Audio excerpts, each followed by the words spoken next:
नमस्कार दोस्तों, आप सभी का मेरे चैनल ऑल इंडिया सरकारी जॉब में बहुत बहुत स्वागत है। दोस्तों, आज मैं पाषाण काल से संबंधित प्राचीन भारतीय इतिहास के महत्वपूर्ण प्रश्न फिर से लाया हूँ। ये भाग 2 है। इसमें टोटल 10 प्रश्न पूछे गए हैं।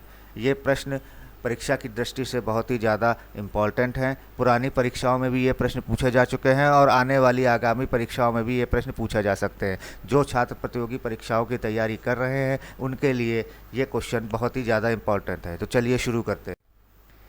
प्रश्न संख्या 1, हड्डी से निर्मित आभूषण भारत में मध्य पाषाण काल के संदर्भ में कहाँ से प्राप्त हुए हैं? ऑप्शन ए है सराय नाहरराय से, ऑप्शन बी है लेकहिया से, ऑप्शन सी है महदहा से, ऑप्शन डी है चौपानी मांडो से। तो इसका सही आंसर है दोस्तों लेकहिया से। हड्डी से निर्मित आभूषण भारत में मध्य पाषाण काल के संदर्भ में लेकहिया से प्राप्त हुए हैं। ठीक है दोस्तों, चलिए दूसरे प्रश्न पर आते हैं। दूसरा प्रश्न है दोस्तों, राष्ट्रीय मानव संग्रहालय कहाँ पर स्थित है? ऑप्शन ए है गुवाहाटी, ऑप्शन बी है भोपाल, ऑप्शन सी है चेन्नई, ऑप्शन डी है लखनऊ। इसका सही उत्तर है दोस्तों भोपाल। राष्ट्रीय मानव संग्रहालय भोपाल में स्थित है।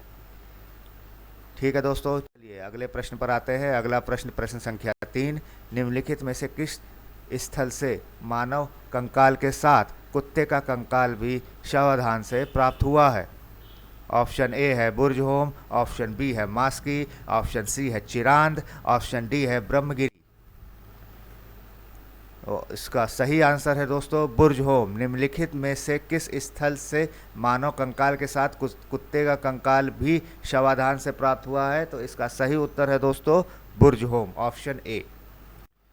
चलिए अगले क्वेश्चन पर आते हैं। प्रश्न संख्या 4, भारतीय पुरातत्व विभाग के प्रथम महानिदेशक कौन थे?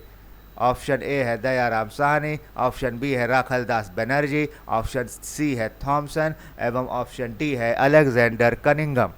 दोस्तों, मैं आपको एक चीज़ बता दूं, ये जो इस तरीके के क्वेश्चन आते हैं, भारतीय पुरातत्व विभाग के प्रथम महानिदेशक कौन थे, आयोग इन्हीं क्वेश्चंस को बार बार घुमा के भी पूछ सकता है। वो किसी और तरीके से भी इन क्वेश्चंस को पूछ सकता है और कई बार इस तरीके के क्वेश्चन आए हैं और इस सीरीज़ में भी अभी आपको आगे भी दिखेंगे कि आयोग ने किस तरीके से एक ही क्वेश्चन को 2-3 तरीके से घुमा के पूछा है। तो आपको हर तरीके से इसको तैयार रहना होगा, हर तरीके से क्वेश्चन को सॉल्व करने की प्रैक्टिस करें। चलिए दोस्तों, इसका सही आंसर देखते हैं। इसका सही आंसर है दोस्तों अलेक्जेंडर कनिंघम, अर्थात भारतीय पुरातत्व विभाग के प्रथम महानिदेशक अलेक्जेंडर कनिंघम थे। चलिए प्रश्न संख्या 5 पर आते हैं। प्रश्न संख्या 5 में भारत में सबसे पुराने पाषाण उपकरण कहाँ से प्राप्त हुए हैं? भारत में सबसे पुराने पाषाण उपकरण कहाँ से प्राप्त हुए हैं? ऑप्शन ए है बोरी महाराष्ट्र, ऑप्शन बी है भोपाल मध्य प्रदेश, ऑप्शन सी है आजमगढ़ उत्तर प्रदेश, ऑप्शन डी है दमदमा प्रतापगढ़ उत्तर प्रदेश। तो दोस्तों, इसका सही आंसर है बोरी महाराष्ट्र से। भारत में सबसे पुराने पाषाण उपकरण बोरी महाराष्ट्र से प्राप्त हुए हैं।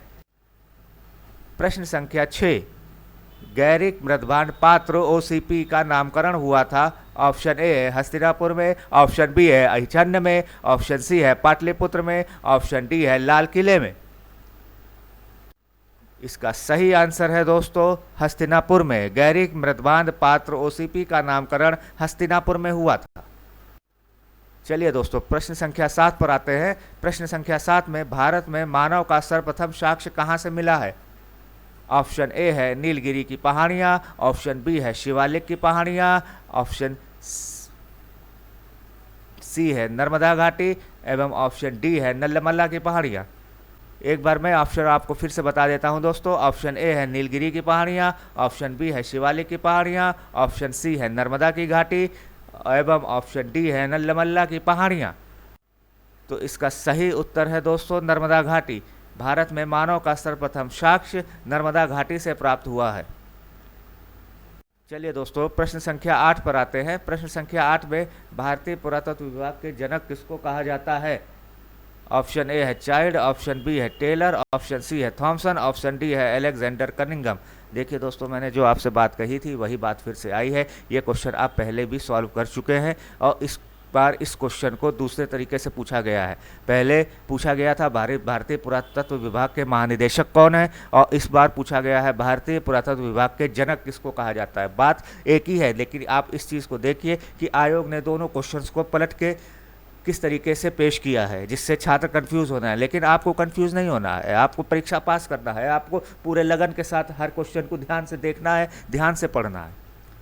तो चलिए दोस्तों, मैं एक बार फिर क्वेश्चन को रिपीट करता हूं। भारतीय पुरातत्व विभाग के जनक किसको कहा जाता है। ऑप्शन ए है चाइल्ड, ऑप्शन बी है टेलर, ऑप्शन सी है थॉमसन, ऑप्शन डी है अलेक्जेंडर कनिंगम।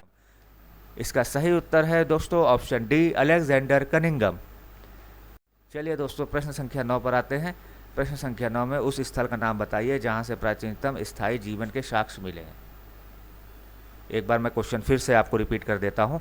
उस स्थल का नाम बताइए जहां से प्राचीनतम स्थायी जीवन के साक्ष्य मिले हैं। ऑप्शन ए है धौलावीरा, ऑप्शन बी है किले गुल मोहम्मद, ऑप्शन सी है कालीबग्गा, ऑप्शन डी है मेहरगढ़। इसका सही आंसर है दोस्तों ऑप्शन डी, मेहरगढ़। चलिए दोस्तों, आखिरी क्वेश्चन है प्रश्न संख्या 10। नवदा टोली किस राज्य में स्थित है। ऑप्शन ए है महाराष्ट्र, ऑप्शन बी है छत्तीसगढ़, ऑप्शन सी है गुजरात, ऑप्शन डी है मध्य प्रदेश। इसका सही आंसर है दोस्तों मध्य प्रदेश। नवदा टोली मध्य प्रदेश राज्य में स्थित है। ठीक है दोस्तों, आज का सीरीज यही समाप्त होती है। कृपया मेरे चैनल को लाइक कर दें, सब्सक्राइब कर दें, शेयर कर दें, बेल आइकन दबा दें, जिससे मेरे वीडियोस के नोटिफिकेशन आपके पास आते रहेंगे और आपकी परीक्षाएं सुचारू रूप से चलती रहेंगी। धन्यवाद दोस्तों।